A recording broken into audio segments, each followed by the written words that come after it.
Eleanor Ramsey leaned against the granite kitchen counter, her fingers curled around a chipped mug. The steam spiraling from her coffee did little to mask the chill spreading through her body. The silence in the house was cavernous. Jonas had left early again. He said it was work. He always said it was work. In the past few months, she'd learned the texture of silence, how it varied between absence and avoidance, between the cold war of distance and the clammy silence of secrets. Leah, their 17-year-old daughter, had become quieter too. Or maybe Eleanor was just too wrapped in her own growing unease to notice the subtle shifts in her daughter's moods. She opened Jonas's laptop. She hadn't meant to, not really, but the password hadn't changed, and curiosity, they said, was the seed of destruction.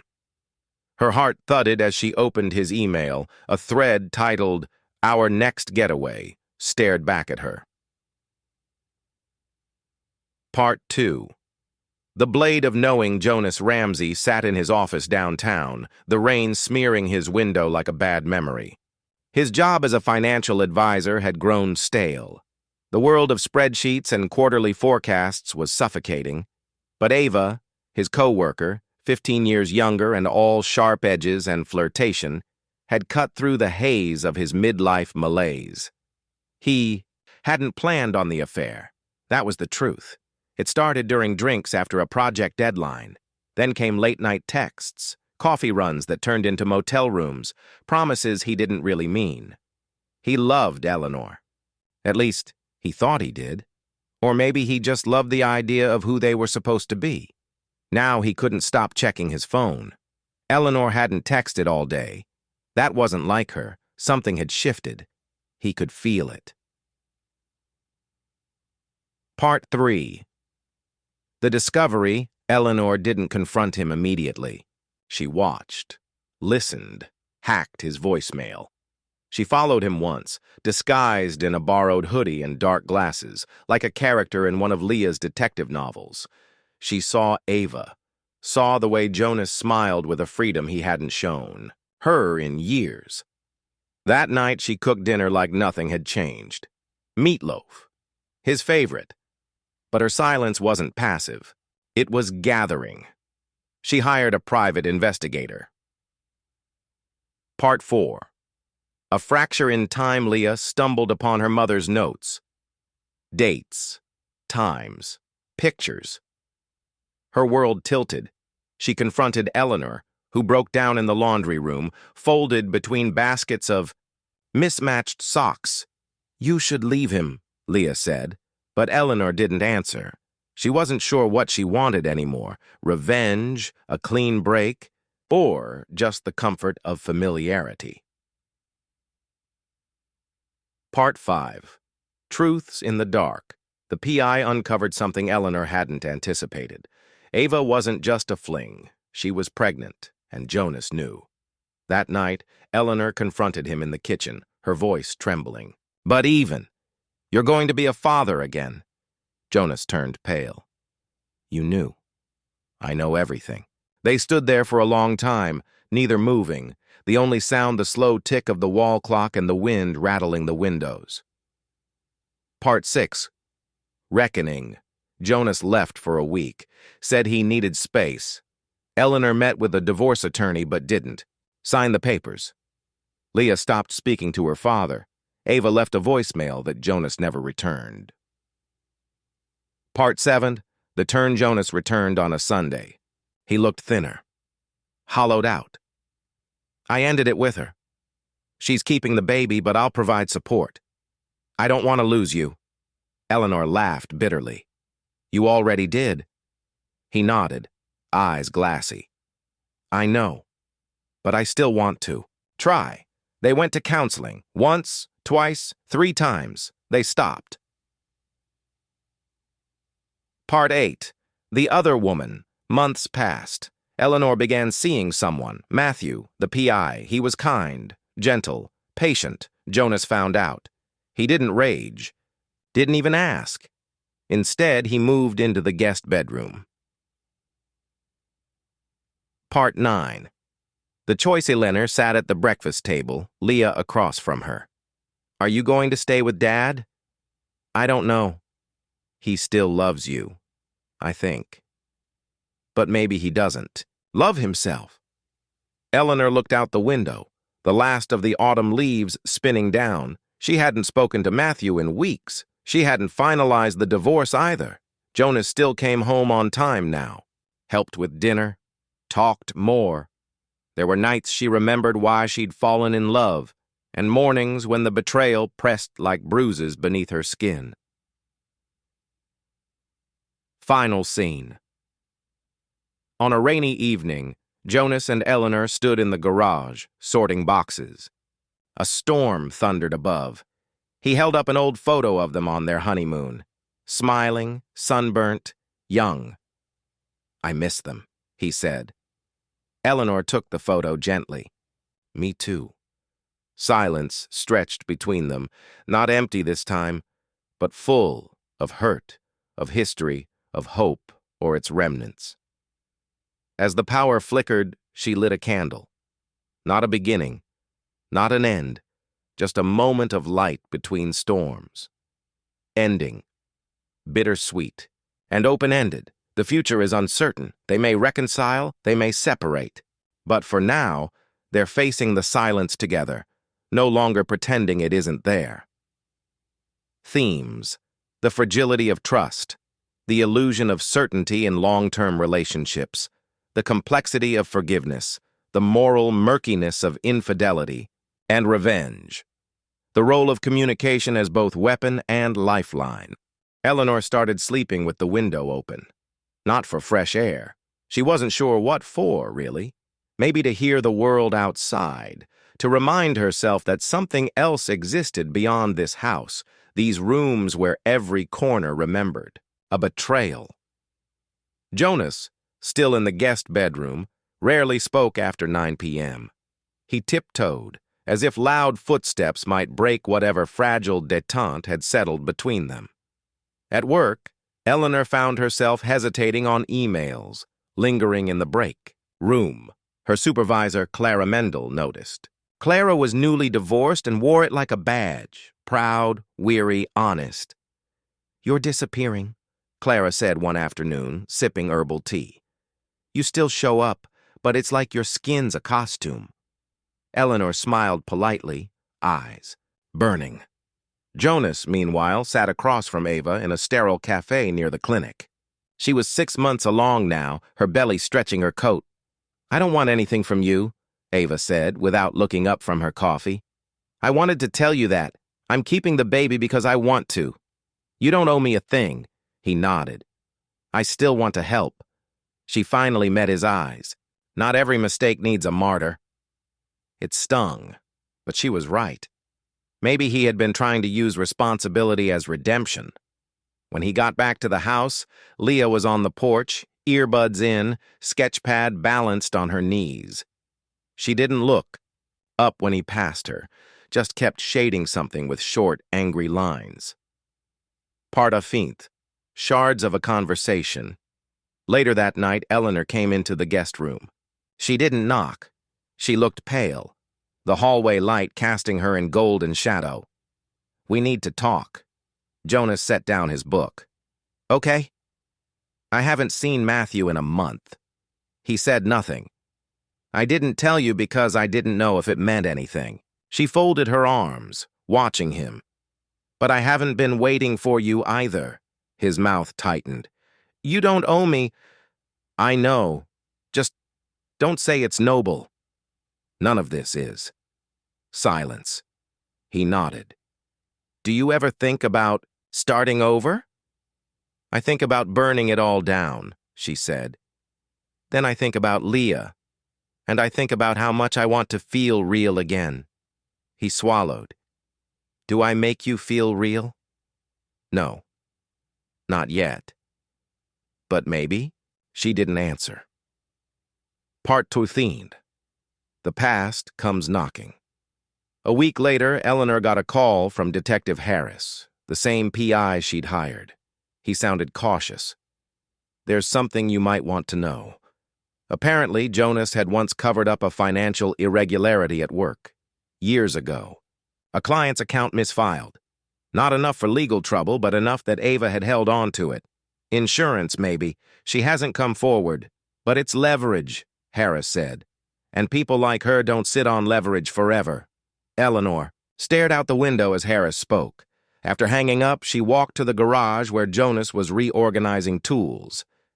"You ever gonna tell me she had something on you?" Jonas froze. "You talked to Harris again?" "She has a file." "What did you do?" He set the wrench down slowly. "It was one client, a mistake I didn't correct. I was going to, but then I didn't. Ava found it when she was helping with my audit. Did you sleep with her to keep it quiet?" "No," he said quickly. "But maybe I didn't stop sleeping with her because of it. That's the worst part." Eleanor exhaled sharply, voice hollow. "You didn't just lie to me. You sold out your whole sense of self. I know." Part 3. The fire that doesn't burn days passed. Jonas told Leah everything, on Eleanor's insistence. Not the affair details, but the truth about the file, the job, how it all spiraled. Leah didn't cry. She just looked at him with something worse than anger, disappointment. "I don't know how to believe you anymore," she said. "I don't either," Jonas admitted. That night, Eleanor sat beside him on the couch. A documentary flickered on the screen, ignored. "Maybe we're both addicted to the idea of being good people," she whispered. "Maybe we still could be," he said, not looking at her. "That's not enough." He didn't reply. They sat like that, the distance between them not measured in inches, but in what hadn't been said. Part 14. The Bittersweet Edge. 6 weeks later, Eleanor signed the divorce papers. Then, 2 days later, she tore them in half. Jonas didn't ask why. Instead, they started sleeping in the same bed again. Not touching, not talking, just existing, side by side. On Leah's graduation day, they took a photo, smiling, arms behind her shoulders. They looked almost whole. Later, Eleanor uploaded the picture. The caption, not perfect, not even okay. But here, final lines. Late one evening, Eleanor stood at the open window again. Jonas came up behind her, wordless. The wind rustled. The curtain between them like a veil. She didn't turn. But she didn't move away either. 1 year later, the house was quieter than ever. Leah had gone to college 2 states away, an art school Jonas couldn't afford without dipping into a second mortgage. But Eleanor had insisted. "Let her go somewhere that doesn't echo with us," she'd said. Their home now moved like a clock that had forgotten how to tick. No fighting, no slamming doors, just the low hum of daily routine, meals cooked and barely eaten, TV watched in silence, emails typed without intent to send. Eleanor had taken a part-time job at a women's shelter downtown. Clara had connected her. Jonas was still at the same firm, quieter, more precise.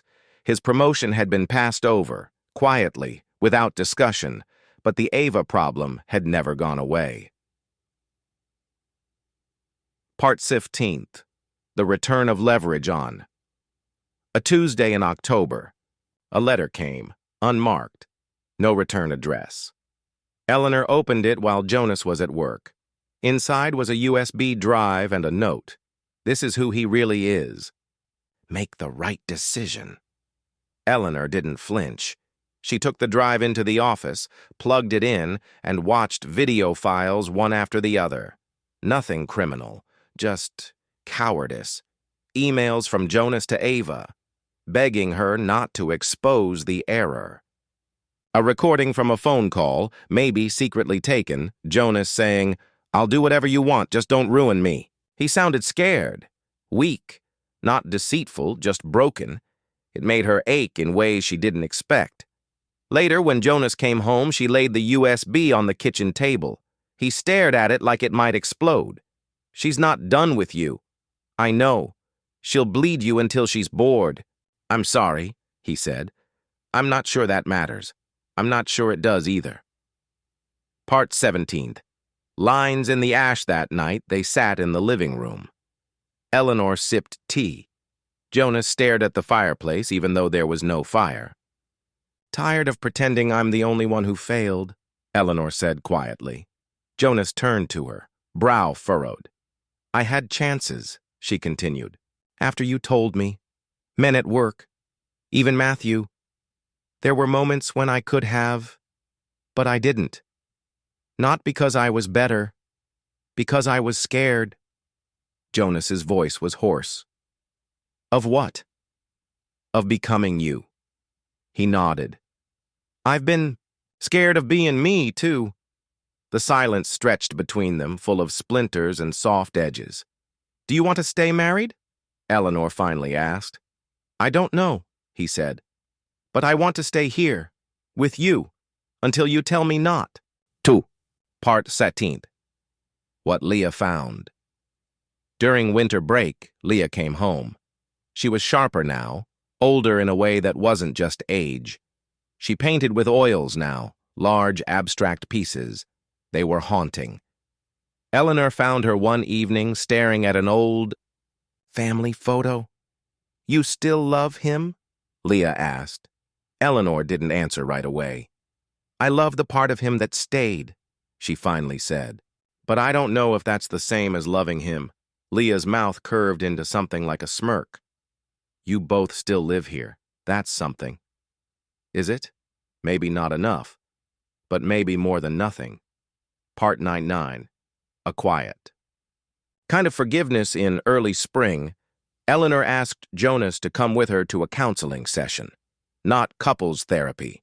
Family mediation, the counselor called it. A place where people could speak without fixing, hear without defending. I don't want to make vows again, she said in the session. I want to make choices. Jonas looked down at his hands. Then I choose to stay, without promises, just presence. And if Ava tries again, I'll face her, not run. Eleanor nodded. There were no tears, no dramatic music, just breath. And the strange weight of two people trying to be human again. Final part. The possibility of stillness. Months passed. Ava never resurfaced. Jonas sent her a final email with legal language. A cease and desist. Harris had helped him draft it. He never heard back.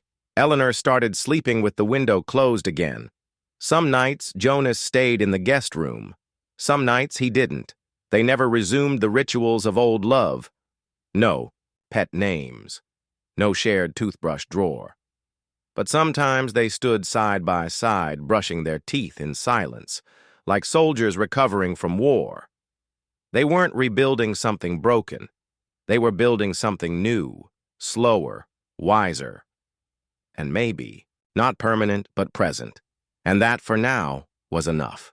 Leah stood in front of her latest gallery piece, a 10-foot canvas washed in muted ochres and deep bruised blues. A single white line sliced through the center like a wound refusing to close. The critics called her work emotional cartography.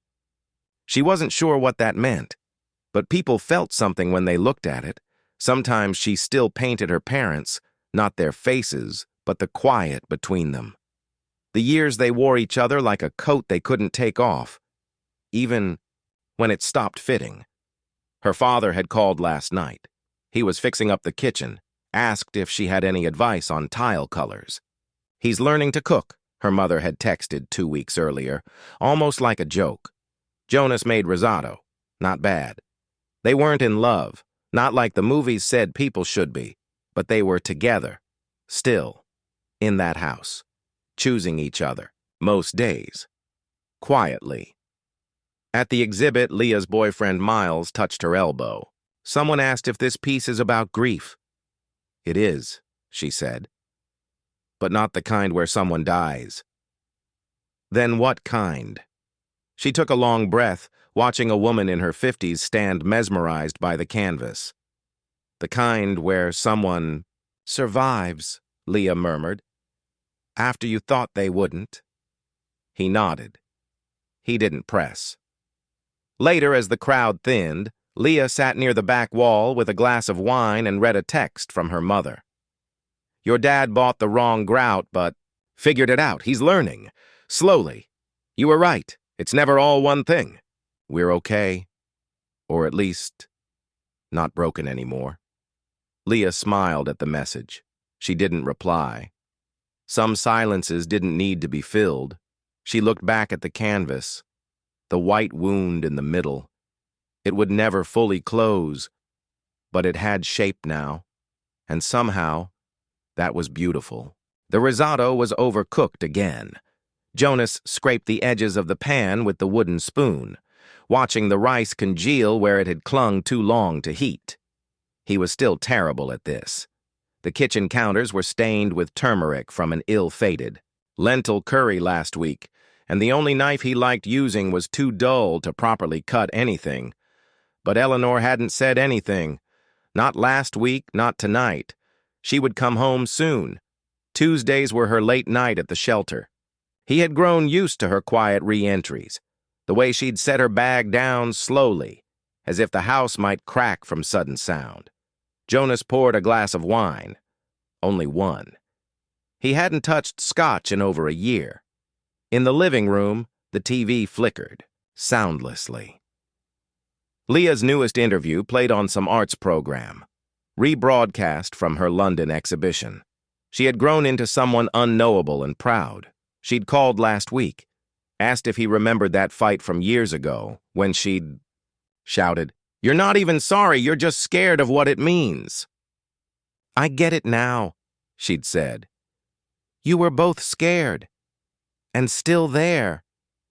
He had swallowed the lump in his throat, sitting in that same kitchen, his feet cold on the tile.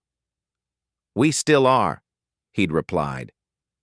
Later that evening, Eleanor came, in wearing her navy sweater. Jonas turned down the heat on the stove. "How was tonight?" he asked. "Rough," she said, removing her shoes. "A mother with 2 kids and nowhere to go. She reminds me of someone I used to be." He handed her the wine glass. She looked at the risotto skeptically. "You didn't taste it first, did you?" He shook his head. "I figured part of the fun is the suspense," she smiled. Small, but it reached her eyes this time. They ate at the table. No music, just the occasional clink of forks. After, she helped clean without speaking. He passed her a towel. Their hands brushed.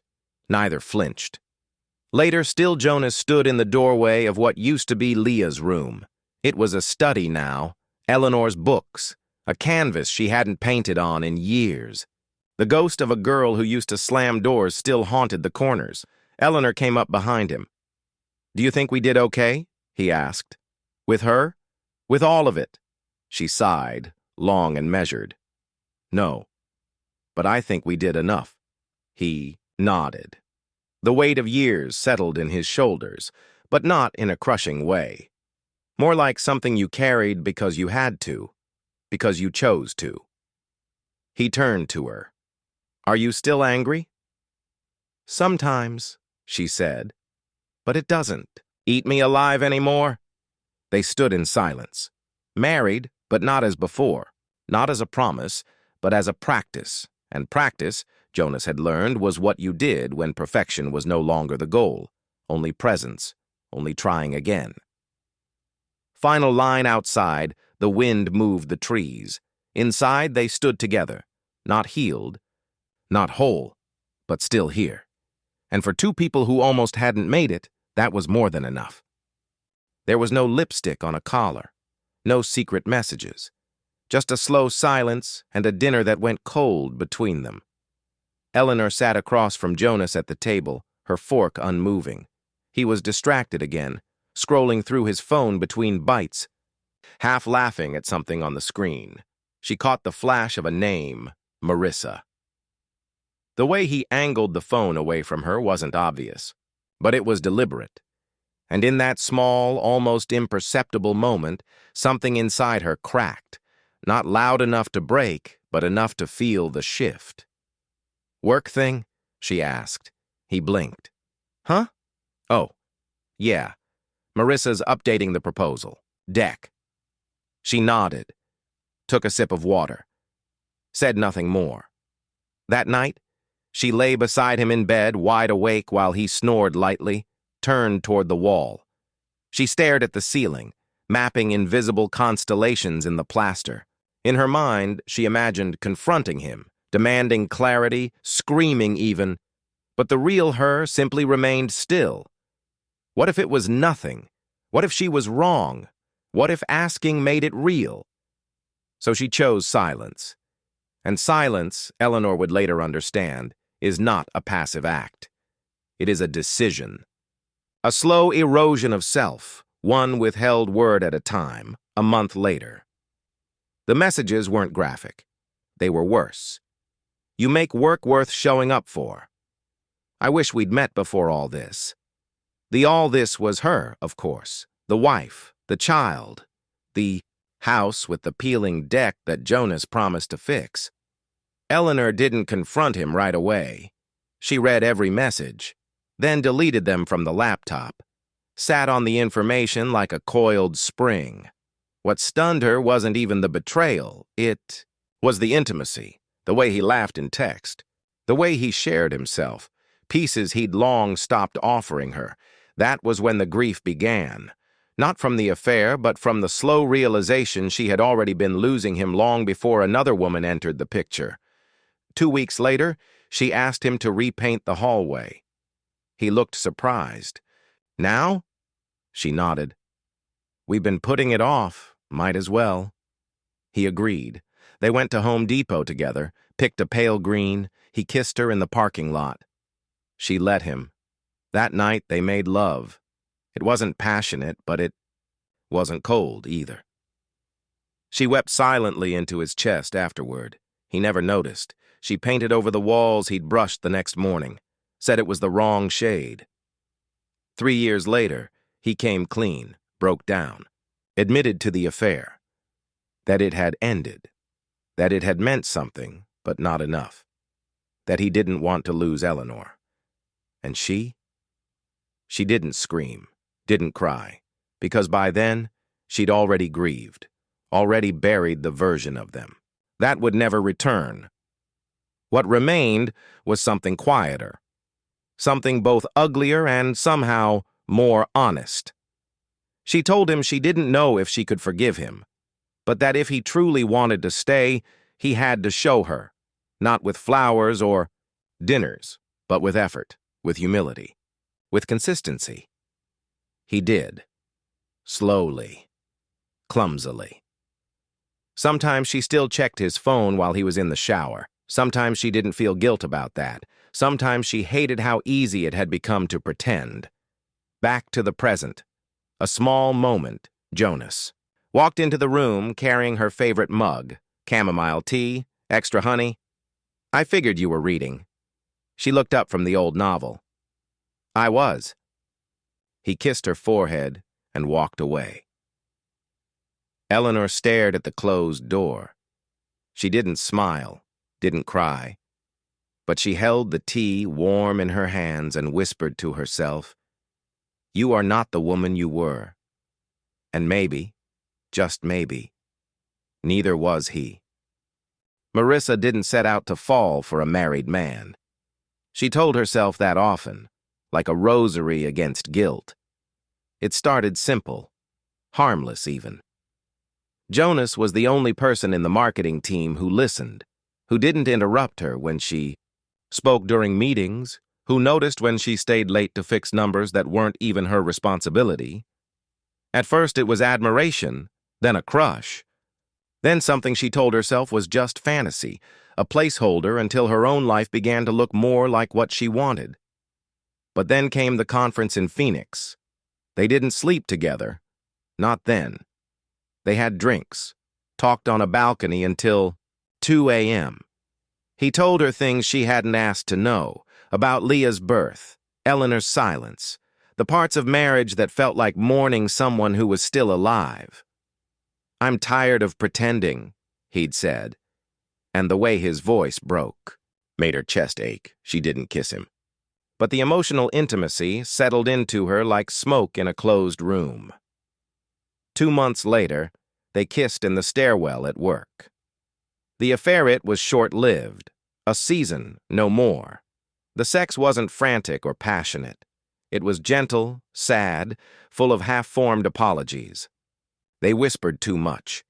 He called her E once, and it made her flinch. What they shared wasn't love. It was a refuge, a mirage.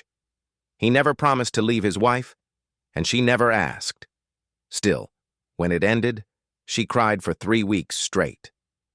3 years later, Marissa moved cities, started over, changed companies, got a cat, learned to cook. She went to therapy. She stopped checking Jonas's social media, unfollowed Eleanor after reading a blog post she'd written about betrayal and survival that left her feeling gutted and seen all at once. But sometimes, in the quiet, she remembered how Jonas would look at her during those months, not with lust, but with relief. Like she'd reminded him he was still alive, and that hurt most of all. One more encounter had happened at a conference in Chicago, a hotel bar, too many years later. He didn't see her right away. She spotted him first, older now, a little softer. Alone. She considered walking past, but something rooted her there.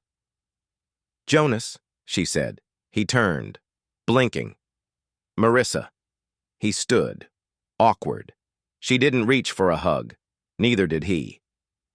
"I didn't expect to see you," he said. "I'm not staying long." They ordered drinks, talked for 20 minutes. No mention of the affair. When he asked if she was married, she shook her head. "Not yet, but I'm better now." "I'm glad." She hesitated, then said, "Did she forgive you?" A long silence. She stayed. Marissa nodded. "That's something." "It is," he said. "It's everything some days." They didn't exchange numbers, didn't hug goodbye. But as she walked away, she didn't feel shame or longing, just a soft ache where something had once bloomed too fast, too bright, and burned out quietly. The leaves had started turning early that year. Crimson reds and deep golds fell like quiet reminders of everything impermanent. Eleanor stood at the edge of their backyard, mug in hand, sweater pulled tight around her shoulders. The deck, once rotting, had been rebuilt. Jonas's hands, a redemption of sorts, sanding down splinters of the past. Inside, Leah packed boxes for college. 17 and impatient. She wore earbuds as armor and avoided prolonged eye contact with either of them these days. Eleanor had once feared losing her to resentment. Now, she feared something quieter, that Leah had already learned the art of distance from watching her parents fake closeness for too long. Inside, Jonas, he paused, at the threshold of Leah's room. Her things were neatly folded. Books, sweaters, a thrifted denim jacket with too many buttons. She was her mother's daughter in that way. Organized, composed, but always on the edge of retreat. "Need help?" he asked.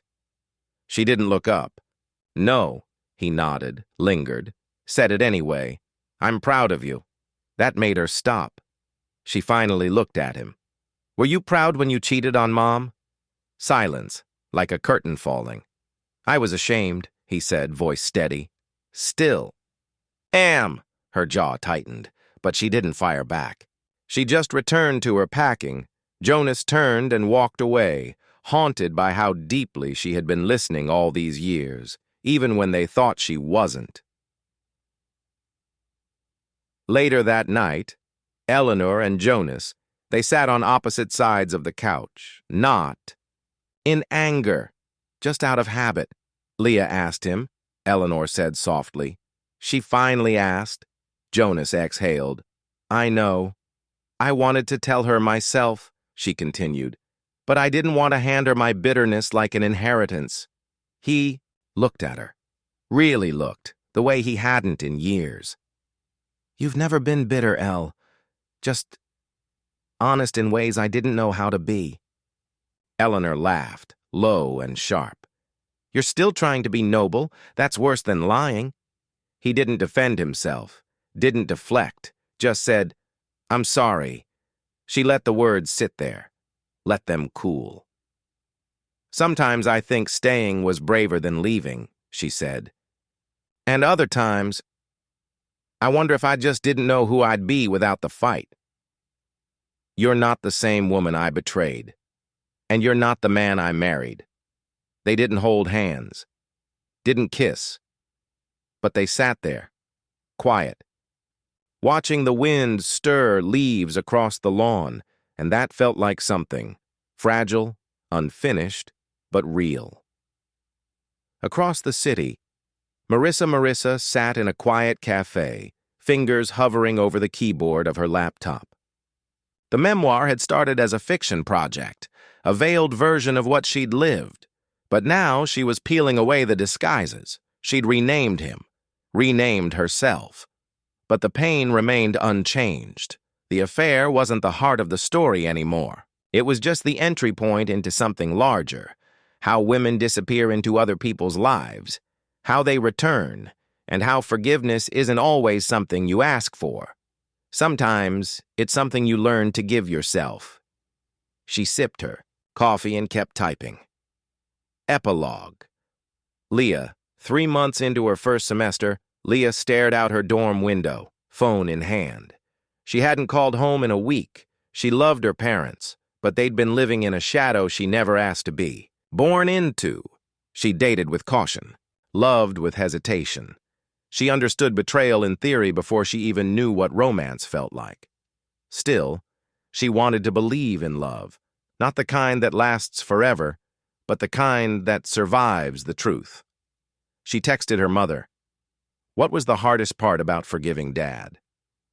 A minute passed. Then her phone lit up. Eleanor. Deciding what I needed mattered more than who had hurt me. Leah stared at the screen, then she typed, I think I needed to know that. No reply, but she didn't need one. Sometimes healing begins when someone finally says the thing you didn't even know you were waiting to hear. Ending note. Their story didn't tie up neatly. There was no dramatic reconciliation, no violent end, just choices, small, persistent ones, a woman who stayed, a man who changed, a daughter who asked, and the quiet truth that love, at its core, is a decision made again and again, sometimes even after it's broken. The apartment smelled like rosemary and ink. Leah had just finished a freelance article for a nonprofit health journal, and a tray of roasted vegetables cooled on the stovetop. She turned down the music, soft indie, something acoustic, and glanced at the clock. Her partner, Nora, would be home soon. Nora was steady in all the ways Leah had once thought love couldn't be. There were no grand confessions, no dramatic highs or bitter silences, just a quiet kind of presence.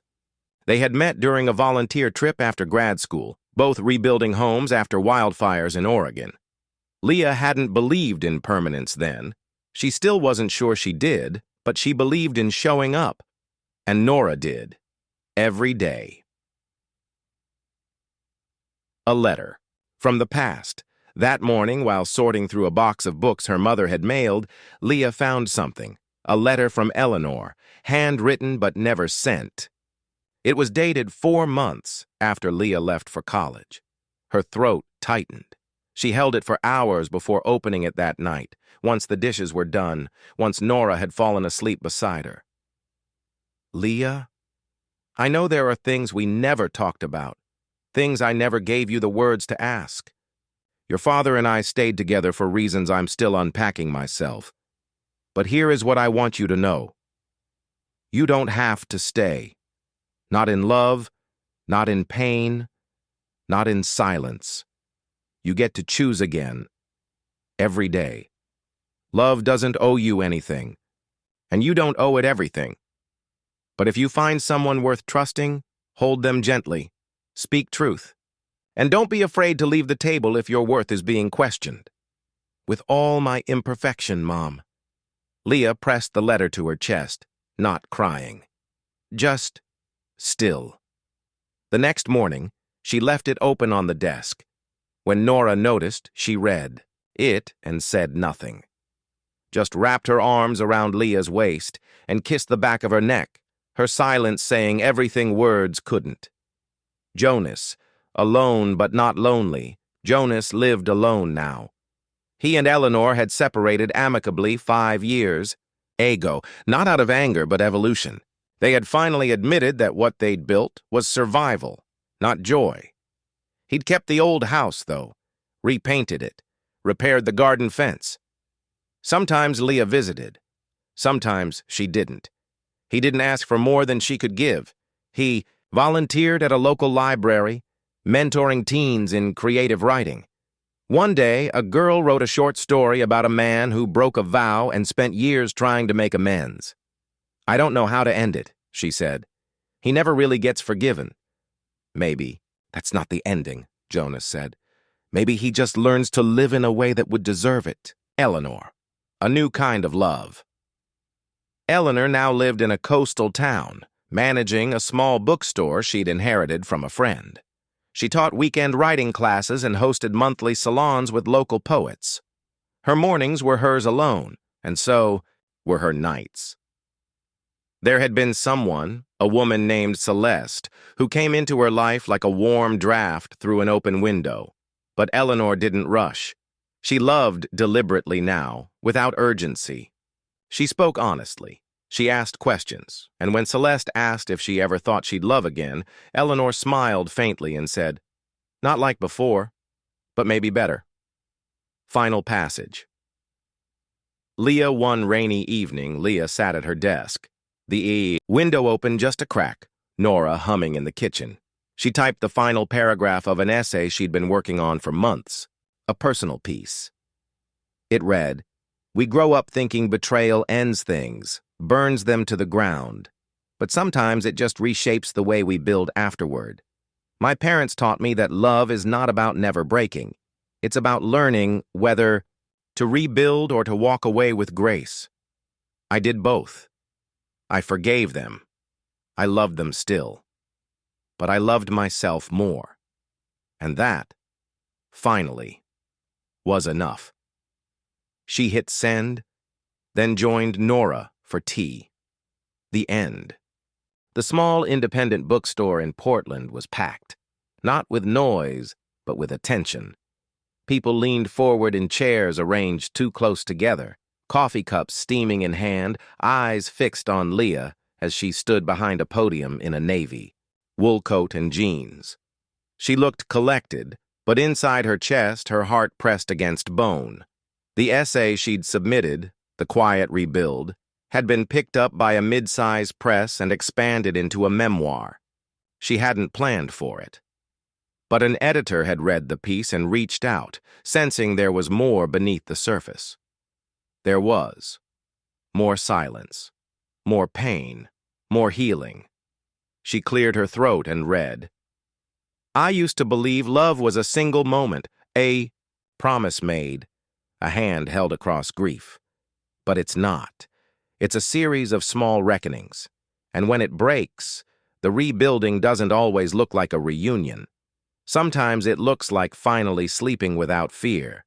Sometimes it looks like letting go of a mother's unspoken apology. Sometimes it looks like choosing the one who sits with your pain and doesn't try to fix it." A pause. Then applause. Leah's eyes found Eleanor seated in the back row. Her mother smiled, not proudly, but peacefully. Not everything had been forgiven between them. Not everything needed to be, but they were here, together, present, and Jonas had sent flowers. A note tucked in the bouquet said, "For every word you wrote that I didn't know how to say, thank you." Later. That night, a conversation by the docks, Eleanor and Leah walked together through the harbor. The evening air was crisp. Sailboats bobbed softly like lullabies. "You were brave," Eleanor said, hands in her coat pockets. "I was scared," Leah replied. "That's what made it brave." They stopped by the railing. the kind of silence between them that didn't ache anymore. Eleanor turned to her. You said once you weren't sure you believed in permanence. I still don't, Leah said, but I believe in return. Nora. Home alone back in their apartment, Nora read the acknowledgments. Leah had written, to Nora, thank you for being the silence I wasn't afraid of. To Mom, thank you for walking away when you needed to and coming back anyway. To Dad, I know you tried. That's more than I used to believe. Nora smiled. She wasn't threatened by Leah's past. She knew there was space in love for history, as long as the future had room for both of them. Jonas. One last letter. The morning after the book launch, Jonas sat at his kitchen table with a mug of black coffee. He opened a new notebook, wrote, the date. Then this. Dear Leah, I read every word of your book twice. Some parts hurt, some healed. You've always been braver than me. Thank you for telling the truth. Even when I wasn't ready for it, I'm still trying. I don't know if that's enough, but it's honest. Love, always, Dad. He folded the page, didn't seal it yet. Some letters aren't meant to be sent. Some are just meant to be written. Final scene. Leah and Nora, years later, in a small cottage by the sea. Books lined the walls and photographs of storms and sunsets sat side by side. Leah wrote less now, but more intentionally. Nora was building a greenhouse out back. One morning, Leah found herself staring out at the waves, Eleanor's letter still tucked in her desk drawer. She no longer needed it, but she couldn't throw it away. Nora approached with 2 mugs of tea. You okay? Yeah, Leah said, just thinking how strange it is. That everything I used to be afraid of turned into the thing that set me free. They kissed gently, then sat in silence, exactly the kind Leah had spent a lifetime learning to trust. Years after the book launch, Leah stood by the window of the cottage, watching the rain blur the sea. Her fingers traced the spine of the quiet rebuild, dog-eared, coffee-stained, a faithful companion. Nora was in the greenhouse, humming softly, hands deep in soil. Leah's phone buzzed. A message from Eleanor. Thinking of you today. How are you really? She stared at the words, heart tugged between distance and closeness. Typing, deleting, typing again. I'm learning. Every day she sent it. Her gaze drifted toward the horizon where gray skies met restless waters. The past still whispered, but for the first time Leah felt the weight of it shift.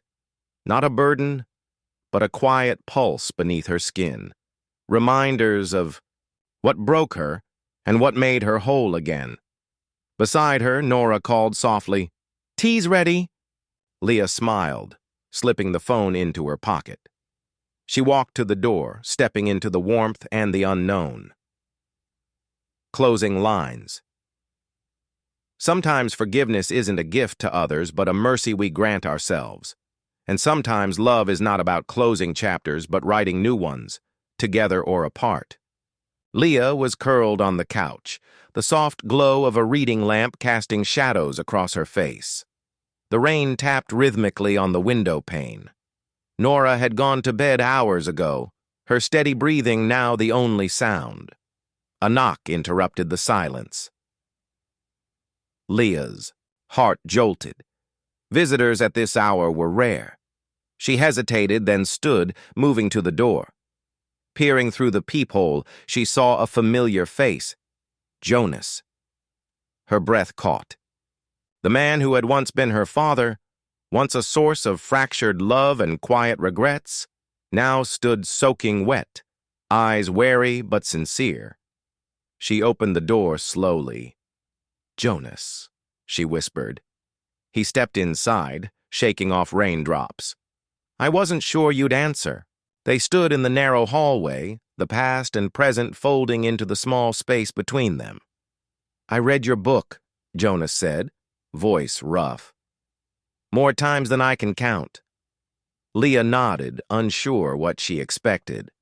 I'm not here to ask for forgiveness, he said, voice low. I'm here because I want to try, even if that means starting with silence. Tears threatened, but Leah blinked them away. I don't know what try looks like anymore, she said honestly. Jonas shrugged, a sad smile tugging his lips. Neither do I. But maybe we figure it out together. Leah closed the door, gently. And for the first time in years, the weight on her chest didn't feel quite so heavy. This visit leaves everything uncertain, a tentative step toward possible reconciliation, or simply a gesture of humanity. Nora sat at the kitchen table, the soft hum of the refrigerator the only sound accompanying her restless thoughts. She'd heard the door open earlier, but hadn't expected Jonas to come inside. When Leah finally returned, her eyes were tired, but steady, a quiet resolve settling between them. Leah sat down, the weight of unspoken words filling the space. Jonas came by, she said softly. Nora nodded slowly, searching Leah's face. What did he want? To try, to start again. Somehow, Leah's voice was fragile, uncertain. Nora reached out, taking Leah's hand. Are you ready for that? Leah looked at their intertwined fingers. I don't know, but I think I have to find out. Outside, the rain began to ease, the first light of dawn casting a pale glow over the quiet sea. And in that fragile morning, the future remained unwritten, balanced between forgiveness and fear, love and loss, the past and whatever might come next.